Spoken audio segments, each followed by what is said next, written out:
Welcome to Fox 54 News at 6. I'm Kenesha Dees. Earlier this month, Huntsville Hospital announced they would be acquiring Crestwood Medical Center for $450 million, a move that's gained a bit of controversy. The HH system already runs throughout the Tennessee Valley. You can see a list of locations right there on your screen. But this move would acquire assets of Crestwood Medical Center and its outpatient centers. And this is leading to some concerns. Fox 54's Gabe Glassman explains why. Healthcare quality, job security, and cost are just a few of the many concerns raised by locals after Huntsville Hospital announced it would be acquiring Crestwood Medical Center in a 9-figure deal. People are writing on social media about the deal, with some discussing the threat of monopolization. One comment we received reading, "I'm pretty strongly concerned about the near, if not total, monopoly HH has on medical care in the area." I think there are more patients and more people in the community than there are workers, and so I think that's the thing that is that more people could kind of latch onto. And, you know, I mean, there have been reports about this and studies about this that when there are, I mean, particularly hospital monopolies in a region, prices go up. We reached out to Huntsville Hospital about these concerns. They say in part statement, HH Health has grown because of its long-standing commitment to providing high-quality care while listening and responding to the needs of patients, staff, and physicians. That commitment remains unchanged. Bringing Crestwood Medical Center into HH Health allows us to strengthen capacity, expand access to care, and continue delivering the level of quality patients in our region expect and deserve. In Huntsville, Gabe Glassman, Fox 54 News. Gabe, you put a post out on social media and people responded to that post, a lot of people in fact, but what else are people concerned about? Yeah, well, let's talk about the biggest concern, then we go back to the monopolization concerns we just heard about, and some of those people wanting choices when it comes to healthcare, and that's really, I mean, I was kind of blown away by how many of those comments were about that. Now, we kind of go into it as well about the jobs and the pay and the job security. And that's what people are really talking about, because there's some people who have family, who have friends that work in that system, and that's what they're concerned about after hearing the news last week. And Gabe, you asked Huntsville Hospital about the concerns and options, and did they have a response? Yes, and I want to read you a part of the statement that we got sent from HH. It reads, quote, "Patients will continue to have access to care at Crestwood Medical Center, which will remain open and operating as a local hospital serving the community. Whether it's due to convenience or personal preference, patients will continue to have options when it comes to their care and to see the providers they know and trust." So that is a quote from Huntsville Hospital, and they answered a few more of our questions, and we're going to dive into that later tonight on Fox 54 News at 9. All right, Gabe Glassman, thank you so much. Thank you. All right. Well, let's go over to weather. It was cloudy today. We saw a lot of that earlier, but you could see a little break in the clouds there over in downtown Huntsville. That pretty blue. Let's bring in Fox 54 weather impact meteorologist Emily. It's going to get cold, though. Yeah, it is going to be very cold heading into the weekend. So this is one of those weekends where I would just want to stay indoors as long as I could, which probably will be me until I have to come into work, because it is going to be absolutely frigid out there. Now, the clouds that we were showing you earlier, they have moved off to the east, and we are much quieter than what we were experiencing on our satellite and radar the past couple of days. So that definitely is some good news. Right now, temperatures hanging out in the upper 30s for the most part, 38 in Pulaski, 39 here in Huntsville. Coleman also seeing 39. We've dropped to right around 36 degrees in Fort Payne.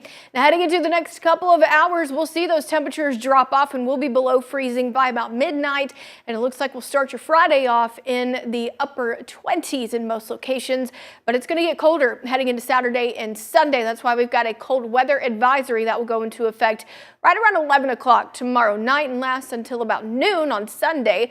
So coming up later on in the show, I'm going to tell you just how cold it's expected to be and if we've got any rain in the forecast. Kenesha.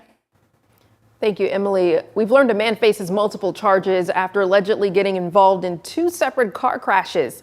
Decatur police say officers responded to a 2-car crash on Beltline Road near Whataburger last night. Police say one of the cars left the scene and was later involved in a second wreck near Danville Road and Hartung Street. The driver, pictured here, Nathan Smith, attempted to run from the second crash, but was caught by police and arrested.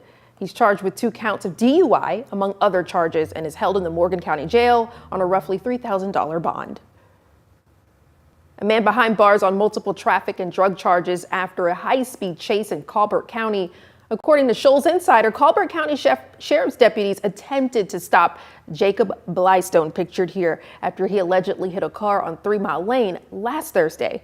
Well, that chase ended near Webster School in Muscle Shoals, where Blystone was arrested. He faces multiple drug-related charges and several traffic offenses. Blystone is in the Colbert County Jail on a $47,500 bond. Extra police were called to Albertville Elementary School today after a threat was reported. Albertville City Schools say they received a concerning phone call this morning, prompting administrators to follow safety protocols. In a statement, the district says there's no active threat to the school, saying in a statement, quote, "Through continued coordination with the Albertville Police Department, the reported concern was thoroughly investigated and deemed a non-credible threat. There is no active threat," end quote. We've learned a man has hired civil rights attorneys after a video of his arrest went viral on social media. And we do warn you, what you're about to see is violent. This video shows London Harkey arrested by HPD last Wednesday after allegedly failing to stop and crash his car as officers approached. Fox 54 is learning today Harkey has retained National Civil Rights Attorney Harry Daniels, among others. Daniels called the incident, quote, "reckless and needless brutality." Harkey's attorneys are now exploring all legal avenues, including a possible lawsuit. A man killed after exchanging gunfire with law enforcement in Marshall County on Sunday has been identified. You may recall on January 18th, that Sunday, Marshall County Sheriff's deputies and Gunnersville Police responded to a domestic-related call on Meadowbrook Drive. While trying to speak with 58-year-old Gary Jordan, he allegedly began shooting at authorities. SWAT was called to the scene and entered the camper where Jordan was found dead. There were no other injuries. We learned an emergency protest formed at Colbert County Courthouse today after ICE agents arrested 11 people during a morning operation yesterday. Take a listen. When do we want ICE now? When do we want it now? According to Times Daily, most of the arrests came from traffic stops along US 43 South with assistance from ICE offices in Gadsden and Birmingham, and says the operation was completed in just a few hours. Protester Charles Rose says the demonstration was a direct response to how the operation was conducted and how those stops were carried out. They had traffic stops on the highway, and that's not targeted enforcement. That's not taking the worst of the worst. It's just taking people probably trying to get to work. And we're sick of it. Even here in Red State, Alabama, we're ready for a change. Trump needs to be impeached. Kristi Noem needs to be impeached. Stephen Miller needs to be impeached. The Times Daily says the 11 people arrested were processed at the Colbert County Jail and transferred to a holding facility for deportation. Rose says a No Kings protest is planned for March 28th. If you live in Lauderdale County, listen up. The West Lauderdale Water and Fire Protection Authority has issued a boiling water advisory in the northwest part of the county. This comes after a leak was detected in the West Lauderdale water system yesterday. Authorities say you should bring all water to a rapid boil for at least 1 minute before using it. The advisory will remain in effect until water service is fully restored and bacteriological tests confirm it's safe.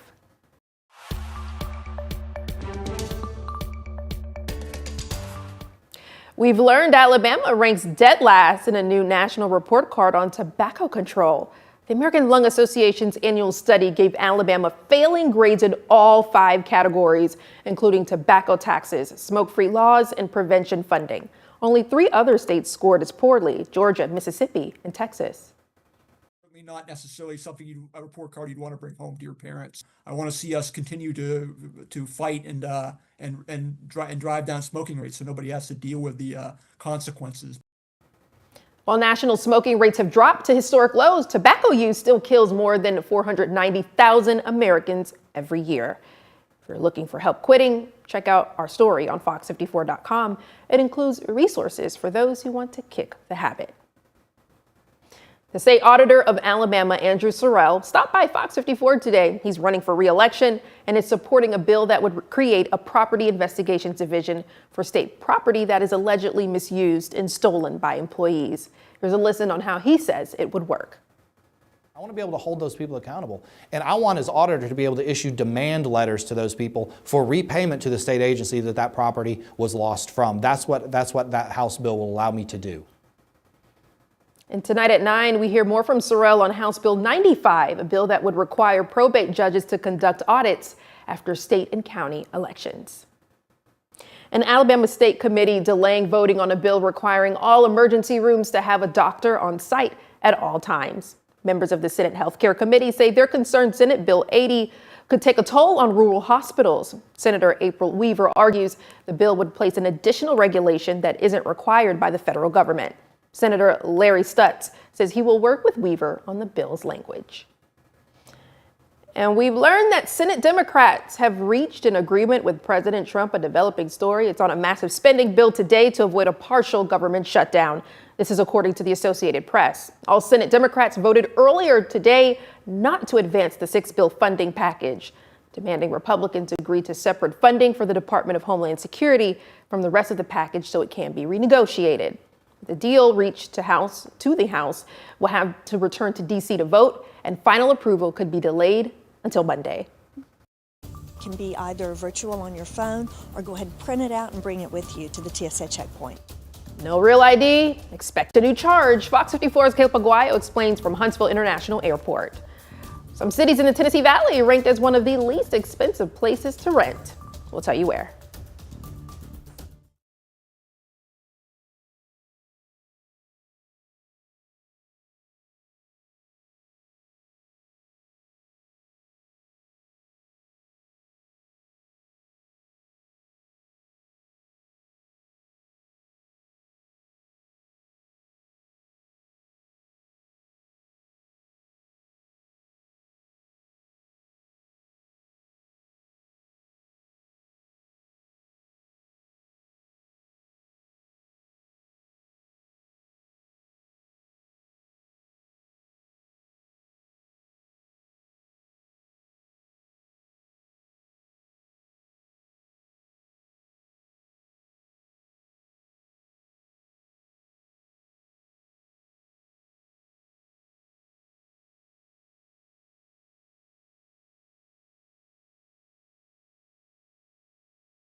If you plan on traveling after this weekend and don't yet have a STAR ID yet, the TSA is warning about a new fee taking effect at the start of February. The $45 fee is so the TSA can scan and verify a non-compliant driver's license. This doesn't apply if you do have your real ID or other acceptable forms of ID. Fox 54's Caleb Aguayo explains. If you want to fly, the state and federal government are cracking down on having a real ID or a STAR ID here in Alabama. If you don't have one yet or any other forms of identification, you'll have to pay a $45 fee starting February 1st. According to the TSA, it's all to operate a computerized verification system called Confirm ID. The new system will charge you to look at your driver's license if you don't already have a real ID or any other accepted form of ID like a passport, trusted traveler card, or a Department of Defense ID card. Travelers having to use this method will be shown to a TSA kiosk in a separate line outside the security checkpoint where they can pay the $45 fee to fly. And if you do have to pay, the TSA says they expect increased wait times for the people who have to wait in line at the kiosk. The fee pays for 10 days of use, meaning you won't have to verify your ID on the way back home if it's inside that window. The Huntsville International Airport's Mary Swanstrom explains how it'll work. You can go online at pay.gov or at tsa.gov, find the link that you need to go ahead and enter your information, pay that fee, and that way you can set the 10 days of travel that you expect, and then you just bring that confirmation with you. It can be either virtual on your phone or go ahead and print it out and bring it with you to the TSA checkpoint. When the fee rolls out, Swanstrom says you can pay online before you get to the airport, and you can also pay when you arrive at the TSA checkpoint. In addition, the airport will be offering $50 Visa gift cards in case you're unable to pay at the TSA kiosk. In Huntsville, I'm Caleb Aguayo, Fox 54 News. The TSA says most travelers are already exempt, with 96% of people already having a compliant ID. For more information, go to fox54.com.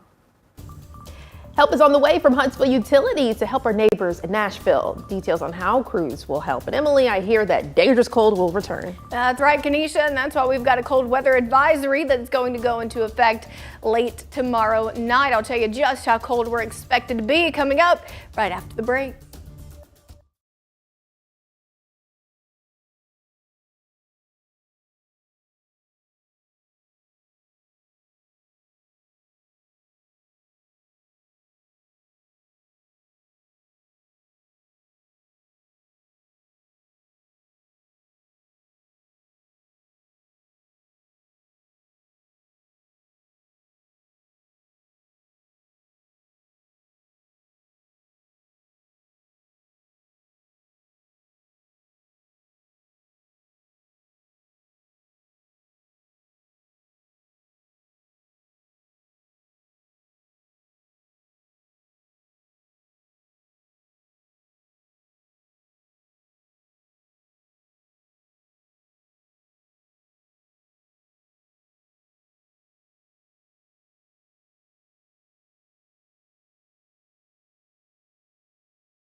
Check this out. Nashville Electric is getting help from Rocket City. Huntsville Utilities sent a team to help with power restoration. The crew of 9 left this morning with 2 55-foot bucket trucks, along with various other trucks and equipment. The crews are helping through a program where public power utilities help each other during major storms. As of this morning, 90,000 people still without power, down from 230,000.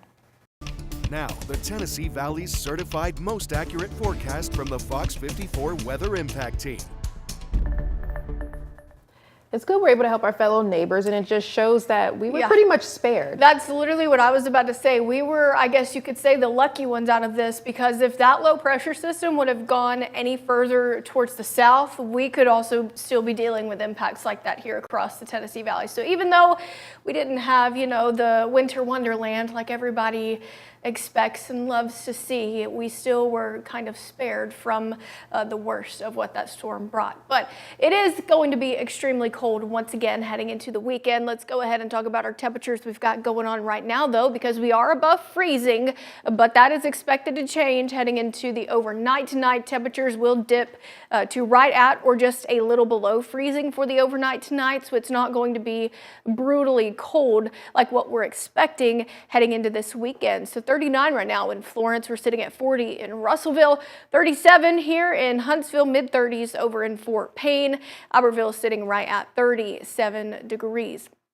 Now, like I said, we'll see those temperatures fall heading into the weekend. So tomorrow, don't expect to see extremely cold temperatures. Now, it is still going to be a little chilly tomorrow afternoon, but we'll see high temperatures top out in the low 40s for the most part across the board. But it all changes. Late tomorrow night is when we will start to see this cold weather advisory take shape right around 11 o'clock. And this is for the entire Tennessee Valley, and it's going to last until about noon on Sunday. That's because Saturday's high temperature, yes, this is the high, this isn't the low. 22 degrees is our high temperature heading into the first half of this weekend. And once you factor in the potential for gusty winds, which by the way could reach up to 30 miles per hour heading into Saturday, our feels like temperatures are going to be extremely cold. And what I mean by extremely cold is waking up Saturday morning, some of us could be feeling like the negatives, but heading into the afternoon when we usually hit our high for the day, we'll be feeling like single digits, and that's pretty much going to be the case heading into the rest of this weekend. Late Saturday night, once again, we fall to single digits, even some of us reaching the negatives, and then waking up Sunday morning still feeling like the single digits, but heading into Sunday afternoon will be just, I guess you could say, a little warmer, even though we'll be feeling like the upper 20s. High temperatures for the most part are expected to reach above freezing. So here's what you need to know heading into this weekend. You want to dress in plenty of layers, protect your pipes, check on your neighbors and your family members, and if you are planning to use a space heater, use it safely. And of course, you want to keep your pets warm. I didn't know that they made blankets for horses, and I literally was on my way to work today and I saw a horse that had a blanket on it. So if you have any outdoor pets like that, definitely want to take care of them as well. Now, after this weekend, our low temperatures start a little bit of a warming trend, and by about Wednesday of next week, it looks like our low temperatures are actually going to be running slightly above average. So we do have a 10% chance for rain heading into Saturday. Yes, you're going to see some blue stuff behind me, but don't get too excited because for the most part, all this is expected to be is some snow flurries. Now, if we do see any accumulation out of this, it's going to occur on top of our more elevated areas like Montesano, and it's going to be a really dry snow, so it's not going to have any impacts to us here across the Tennessee Valley. We're probably just going to be looking at some nice little snow flurries. Now, our next chance for rain looks to come on Wednesday, and it's about a 60% chance for rain, so I guess I could say enjoy the drier conditions while we've got them because that changes heading into the middle of next week. So once again, want to go ahead and get ready to bundle up this weekend. 22 is the forecasted high temperature. We'll gradually begin a warming trend by Sunday, and then it looks like by Wednesday of next week, like mentioned earlier, that's going to be our next chance at seeing some rain. Kanisha?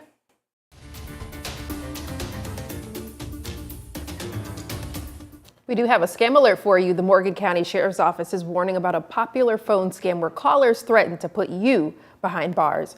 Scammers will call and say you missed federal jury duty or have a warrant for your arrest. The Sheriff's Office says they'll never call you regarding warrants or jury duty. If you receive such a call, the Sheriff's Office says, when in doubt, hang up. A new nationwide study names 2 North Alabama metro areas among the lowest rent in the United States. Data from the U.S. Department of Housing and Urban Development listed Decatur as the 5th most affordable small metro area in the U.S., with a median rent just above $1,000. The Florence Muscle Shoals area also ranks 10th with a median rent of above $1,100. Among mid-sized metro areas, Huntsville ranks 60th with a median rent of just under or over $1,500. The study conducted by Construction Coverage analyzed rent data across the nation, grouping them by population size to provide comparable rankings.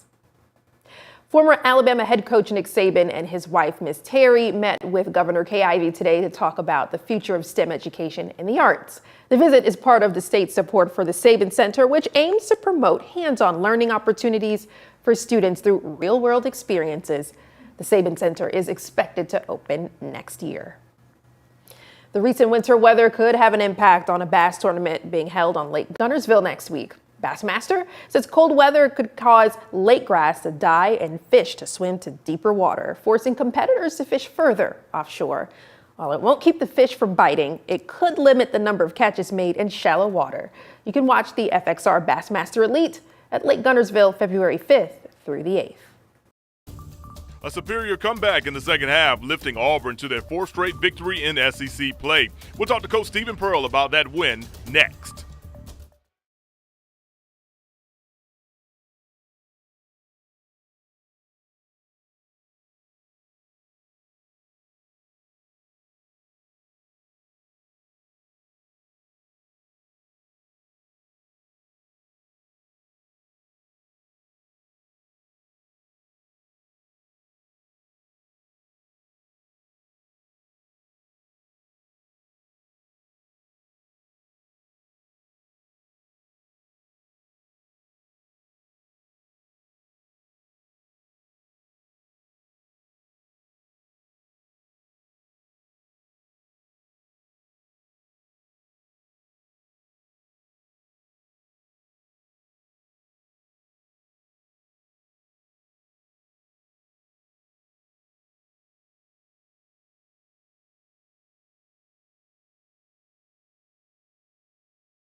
Fox 54 Sports is sponsored by Alpha Insurance.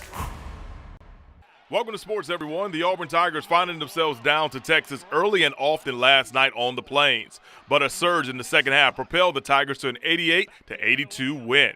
Keyshawn Hall had himself a game, scoring 31 points and grabbing 3 rebounds. He was also clutch from the charity stripe as he knocked down 14 free throws in the win. The victory giving Auburn their 4th straight win and moved them into a tie for 3rd place in the SEC men's basketball standings. Head coach Stephen Pearl was somewhat worried about this game, but he was happy to see his guys overcome and achieve in the end. Did a really good job of attacking them and not looking for fouls and forcing them to foul us, leading us to be able to go to the line 28 times in the second half and making 22 of them. So, I thought our guys hung in there, found a way to beat a really good Texas team. This one, I was really worried about this game. Obviously coming off of two really good road wins, understanding how dangerous that team is, especially when they play really well in big games. And we were able to find a way to, grind out a win and, proud of the guys. Keeping things Auburn related, former golf standout Brendan Valdez is putting his pro career on hold. Recently, he was diagnosed with lymphoma. Valdez is already receiving treatment and hopes to return to the greens this season. He was ranked 2nd on the PGA Tour university level last summer and has a full exemption on the Korn Ferry Tour. That does for sports this evening. I'm Mo Carter. Coming up on Fox 54 News at 9, protests continue in Minneapolis as Tom Homan held his first press conference since taking over the immigration crackdown. We'll hear from him. Back here in the Tennessee Valley, people gathered for an emergency protest against immigration and customs enforcement. We'll take you to Tuscumbia. And the SpaceX launch from Vandenberg Space Force Base is making a historic mission for the company. We'll take you to California tonight at 9. Before we let you go, millions of baby crabs embarked on a perilous journey in Australia last month. Their goal was to get from the Christmas Island coastline to greenery that's farther inland. The Christmas Island National Park says the march takes each crab about 9 days. After all, they're only about 5 millimeters wide.